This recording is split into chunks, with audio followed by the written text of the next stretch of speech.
मित्रों, नमस्कार। जय महादेव। आज हम चर्चा करेंगे, सुबह सुबह मोदी जी ने आदेश दिया है कि तारीख 5 को सभी व्यक्ति अपने अपने घरों में, घरों के बाहर दीपदान करेंगे, अर्थात टॉर्च से, फ्लैश लाइट से और दिए जला करके इस जगत में फैले हुए समस्त अंधकार का नाश करेंगे। सामूहिक प्रकाश का उत्सव मनाएंगे। अब ये ऐसा इन्होंने क्यों किया, ऐसा आदेश इन्होंने क्यों दिया, इसके मुख्यतः 2 कारण मुझे जहाँ तक समझ में आते हैं। पहला तो ये कि हमारी संस्कृति अंधकार से प्रकाश की तरफ ले जाने वाली है। असतो मा सद्गमय, यह हमारा सूत्र है। तमसो मा ज्योतिर्गमय, यह हमारा सूत्र है। हम जगत के कल्याण के लिए जगत को अज्ञान से ज्ञान की तरफ, अंधकार से प्रकाश की तरफ ले जाने वाले लोग हैं। दूसरा, रामनवमी के बाद विजयदशमी, एकादशी और फिर प्रदोष, ये तीनों पर्व की सिद्धि विशेष प्रकार के पूजन से होती है। आप लोग को ज्ञात हो कि नवरात्रि के पिछले 9 दिनों तक मंदिर के कपाट सभी बंद रहे। विशेष पूजा व्यवस्था जो मंदिरों में होती रही है वह नहीं हो पाई, जिसके कारण जिन देवी देवताओं को जितना दीप इत्यादि का भोग लगना चाहिए वह नहीं लग पाया। धार्मिक स्वभाव के वशीभूत हमारे प्रधानमंत्री जी प्रखर सनातनी हैं।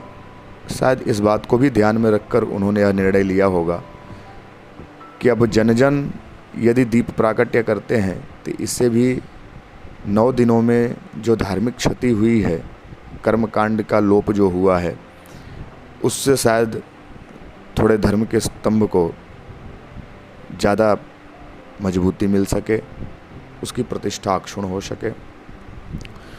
दूसरा, यह सबसे विशेष बात है कि शास्त्रों के वर्णन में ऐसा आता है कि शिव को दीप बहुत प्रिय है। 5 तारीख आप लोग को ज्ञातव्य हो कि रविवार है और उस दिन प्रदोष भी पड़ रहा है। शास्त्रीय मान्यता के अनुसार रविवार शिव जी का दिन है और उस दिन प्रदोष पड़ रहा है, इसलिए विशेष रवि प्रदोष के नाम से वह प्रदोष जाना जाता है।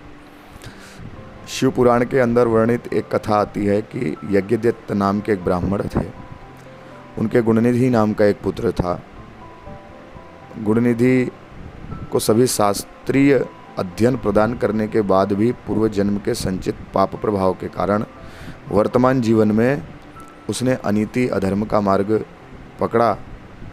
नानी छोटी सी अपनी अवस्था में ही वह दुराचार के मार्ग पे चलने लगा। विद्याभ्यास के समय में वह विद्याभ्यास में मन को न लगा करके जुए इत्यादि खेलने में, अधर्मी व्यक्तियों के संग में समय को व्यतीत करने लगा। यह बात धीरे धीरे यज्ञदत्त को मालूम पड़ी। यज्ञदत्त ने अपनी पत्नी से पूछा। पत्नी ने भी बच्चे के स्वभाव को पति से छुपाया। बाद में पति को पता चला और यज्ञदत्त ने अपने पुत्र को घर से बाहर का रास्ता दिखा दिया, घर से बाहर निकाल दिया। यज्ञदत्त घर से बाहर निकला, कोई सहारा नहीं था। भटकते भटकते एक शिव मंदिर के पास गया। उस दिन प्रदोष था, शिवरात्रि थी। प्रदोष की पूजा उस नगर के कोई महान सेठ करने के लिए मंदिर में आए हुए थे। 4 प्रहर की पूजा निर्धारित की गई थी। यज्ञदत्त को ऐसा लगा कि यहाँ पर कुछ भोजन मिलेगा, कुछ प्रसाद मिलेगा। भोजन के लोभ से वह मंदिर के प्रवेश द्वार पर ही बैठ गया। प्रदोष की पूजा देखने लगा, सुनने लगा। धीरे धीरे समय व्यतीत हुआ। पहले प्रहर की पूजा पूर्ण हुई, दूसरे प्रहर की पूजा पूर्ण हुई, लेकिन शिव पूजा का नियम है कि जब तक सभी प्रहर की पूजा पूर्ण न हो जाए तब तक प्रसाद वितरित नहीं किया जाता। द्वितीय प्रहर की पूजा जैसे ही पूर्ण हुई, 2-3 दिन का भूखा गुणनिधि उससे रहा नहीं गया। प्रहर की पूजा समाप्ति पर थोड़ी देर आराम करने के लिए जैसे ही सभी लोग आराम करने लगे, वैसे ही गुणनिधि उठा और चुपके से चोर की भांति मंदिर में प्रवेश किया। मंदिर में अंधेरा था, अति मध्यम व्यवस्था से दीपक प्रज्वलित हो रहा था, उसमें कुछ भी दिखाई नहीं दे रहा था। यज्ञदत्त इधर उधर टकटोरने लगा, ढूंढने लगा कि कुछ खाने को मिल जाए।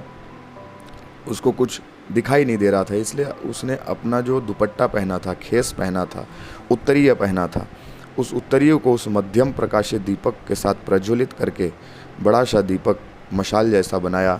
अगल बगल देख करके भोजन ढूंढने लगा। इतने में उसका पैर एक भोजन पात्र के ऊपर पड़ा, पात्र अपनी जगह से गिर गया। आवाज़ हुई, सेवकगण उठे, उसको चोर समझ करके पकड़ करके बाहर ले आए, मारे और प्रताड़ित करने के उस व्यवस्था में वह अपने प्राण को त्याग दिया, उसकी मृत्यु हो गई।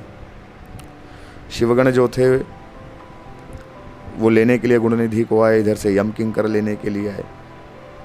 एक कहें कि इसको नरक ले जाना है, या शिव निर्माल्य का चोरी करने गया था, शिव मंदिर में चोरी करने गया था। गण कहते थे नहीं, यह शिव निर्माल्य का भक्षण करने गया था। और साथ ही साथ इसने शिवजी को महान दीपक अर्पित किया है। अपने दुपट्टे को जला करके इसने शिवरात्रि की रात्रि में भगवान को दिया दिखाया है, इसने दीपदान किया है। यह पुण्य का भागी है, पाप का भागी नहीं।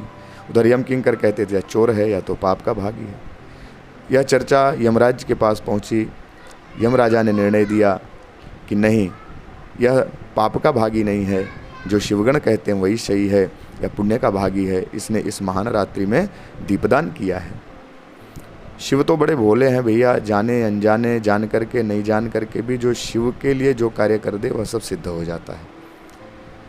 अब दीपदान उसके समझ में आया। थोड़े दिन शिवगण लेके गए, शिवगणों के साथ शिवलोक में उसने बहुत आनंद किया, परंतु पूर्व कुछ पाप थे, पूर्व कुछ कलमश था, और पाप पुण्य दोनों हमको भोगने पड़ते हैं। इस माध्यम से वह व्यक्ति पुनः, कहते हैं महाराज, कलिंग देश में अरिमर्दन नाम के राजा के यहाँ दम नाम का पुत्र होकर के जन्म लिया। उस समय जब जन्म लिया तो उसका नाम पड़ा दम। दम बहुत वैभव में जीता था। एक दिन उसके कुलगुरु आए हुए थे राजमहल में, और शास्त्र चर्चा चल रही थी। कुलगुरु ने कहा, बेटा, पूर्व पुण्य के प्रभाव से व्यक्ति अच्छे कुल में जन्म पाता है, उसको अच्छे माता पिता मिलते हैं, अच्छे मित्र मिलते हैं, अच्छे संबंध मिलते हैं, अच्छी पत्नी मिलती है, आज्ञाकारी पुत्र मिलते हैं। ये सब मिलने के पीछे पूर्व पुण्य होता है। तो कलिंगराज दम पूछते हैं कि महाराज एक बात बताओ, मुझे जो इतने अच्छे पिता मिले हैं, इतने अच्छे आप गुरुदेव मिले हो, ये इतना बड़ा राज्य मिला है, इतना वैभव मिला है, इसके पीछे का पुण्य क्या है? उनके गुरुजी आंख बंद करके ध्यान लगाते हैं, और ध्यान लगा करके उसके पूर्वजन्म का वृत्तांत जानते हैं, और उसको पूरी कथा सुनाते हैं। बेटा, तुझसे अनजाने में निज स्वार्थ के कारण भगवान के प्रति दीपदान हो गया था, जिस कारण तुझे इस जन्म में राजा बनने का सौभाग्य मिला। और कहते हैं दम के मन में यह बात बैठ गई, जब मैंने अनजाने में चोरी से निज स्वार्थ के लिए, कहे महाराज, अपना दुपट्टा जला करके भगवान को एक क्षण के लिए दीपदान किया, तो इसका ये प्रभाव है।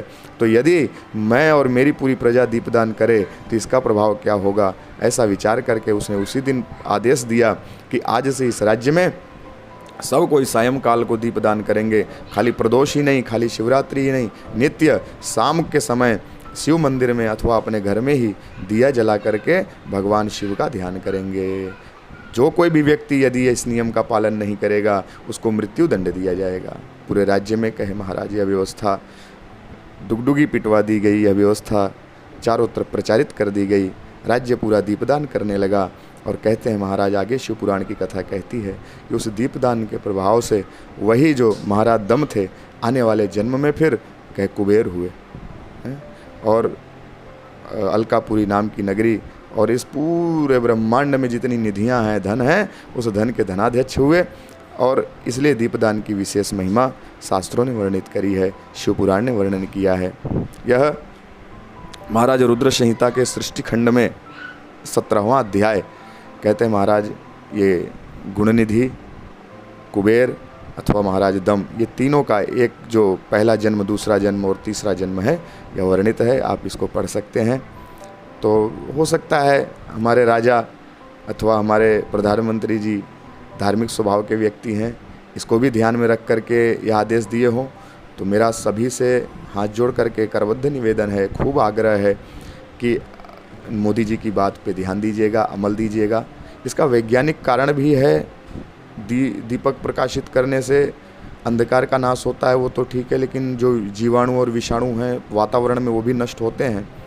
तो वैज्ञानिकता को छोड़िए, उसका कोई वो लेना देना नहीं है। लेकिन हाँ, मैं इस बात को कहूँगा कि भाई आध्यात्मिक दृष्टि से भी इस दीपदान का महत्व है, उस प्रदोष काल का महत्व है, 5 तारीख का महत्व है। बिना भूले हमारे प्रधानमंत्री जी के आग्रह पे सभी दीपदान करिएगा, सभी शिव जी को याद करिएगा, ध्यान करिएगा। और वैसे भी जरा रोग से मुक्ति दिलाने वाले शिव जी हैं, महामारी से मुक्ति दिलाने वाले शिव जी हैं, कालों के काल महाकाल शिव जी हैं। तो ज़रूर उनके लिए यदि एक एक दिया सब लोग जलाएंगे तो महाराज इस राष्ट्र और इस विश्व पे आई हुई इस महामारी से लोगों को मुक्ति मिलेगी। जय हिंद, जय महादेव।